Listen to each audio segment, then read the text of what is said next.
Tirupati లడ్డులో కల్తీని కలిసిందన్నారు. Supreme court ఏం కలవలేదని చెప్పింది. ఎంత దాని పొద్దున్న లోస్తే నోటికి అవతల చంద్రబాబు 30 ఇండస్ట్రీ నీకు గట్టిగా అంటే 30 సంవత్సరాలు బతుకుతావా? ఇప్పుడు కానీ కొంచెం మారు బుద్ధి తెచ్చుకో. చంద్రబాబు నీకు చెప్పేది పొద్దున్న లేస్తే నోటికి అబద్ధాలు, పథకాలు ఇవ్వలేవు. జనాలు పథకాలు అడుగుతారని డైవర్ట్ చేయడానికి దాంట్లో ఇది ఉంది, దీంట్లో ఇది ఉంది. కనీసం దేవుడన్న కూడా నీకు గౌరవం లేదంటే చంద్రబాబు, నువ్వు మనిషివా అసలు నువ్వేమనుకుంటారన్నా?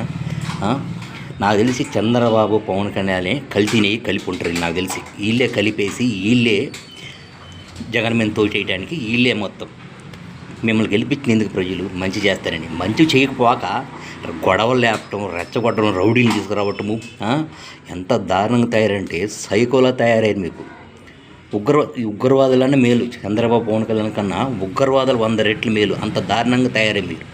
మా ఆంధ్ర వాళ్ళు చేసుకున్న దరిద్రం మిమ్మల్ని గెలిపించినది మా కర్మ.